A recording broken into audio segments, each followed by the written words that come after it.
Dr. Jibran, so happy to have you join us today. Great to be here.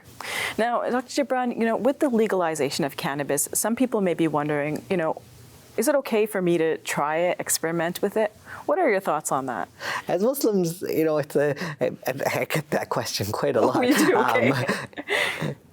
It's no different from alcohol or tobacco or cigarettes, for that matter. They've been legal for a really long time. So just because something's legal status in our country changed and the legalization of drugs, we may even, I hope actually, due to some of the societal ills, we at least move towards decriminalization of substance use as a whole, just so the societal imbalances that come from it can be dealt with in a little better way. In a different way. So we might move towards other drugs being decriminalized as well. Mm-hmm. But that doesn't mean that as soon as something goes from illegal to legal, that then now it becomes permissible to use for Muslims. Or that they're no longer harmful, right? Or that they're no longer harmful. And so that's where it's important to take it back to the sources of our religion and assess each drug on a drug-by-drug basis and where it falls on the spectrum of permissibility. Mm-hmm. Okay, so the Quran mentions alcohol, it doesn't mention cannabis. So tell me about that. How can we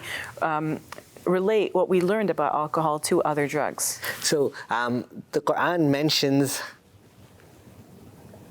the word that's used for alcohol actually comes from the root word for something that covers the mind. And so And so it can be taken to mean an intoxicant.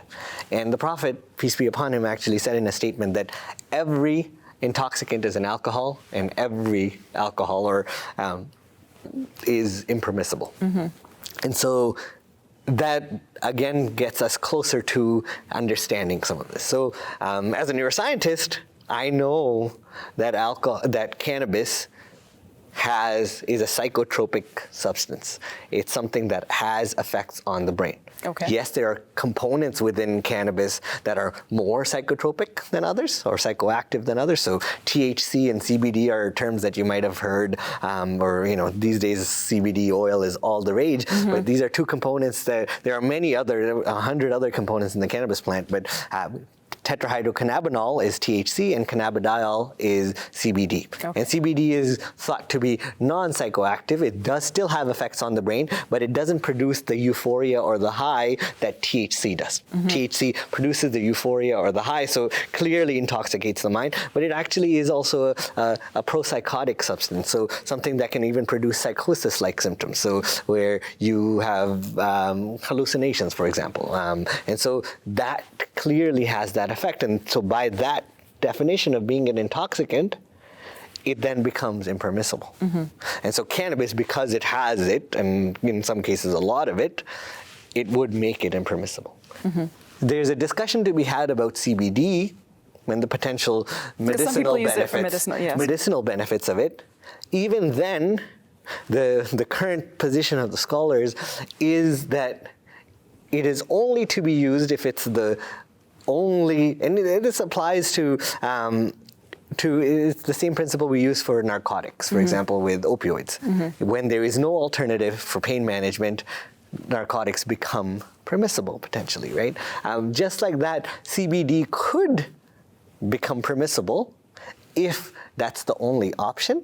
Mm-hmm. But not just that, if it has been proven to have an effect. We are a very evidence-based religion. Mm-hmm. Just like, people, in our religious context, we always ask for the evidence. We need that evidence as well. But sometimes there isn't evidence, right? Sometimes it's an illness or a disease that there is no known cure, for example, and none of the medications seem to work. Yeah. So, but that's where Muslims can't fall into marketing as well, because some people say, "Let me just try it." And see how it CBD, works. for example, has been marketed for everything. Exactly. It's like the modern day snake oil, right? And whereas maybe there are 6 or 7 more than just a little bit more than a handful of indications where it's been proven to have an effect. So you need to have some proof of efficacy there, and then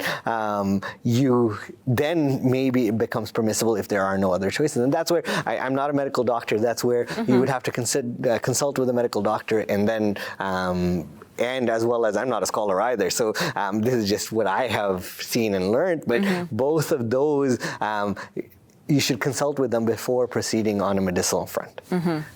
Because it is only under dire necessity that an impermissible thing may become permissible. And so that would have to be dealt with on a case-to-case basis. Are there any studies that have shown that cannabis has a long-term effect on the brain, the body? Yeah, that so sort of thing? that's something that we work on in our lab.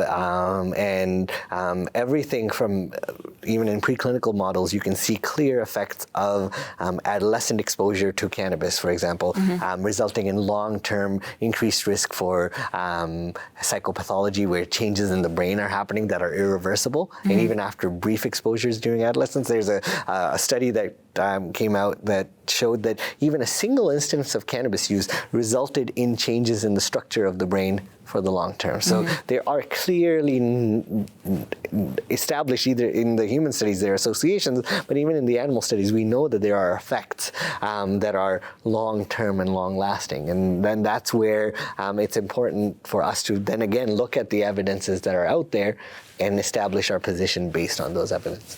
Dr. Jibran, thank you for joining us. Thank you very much. Good to be here.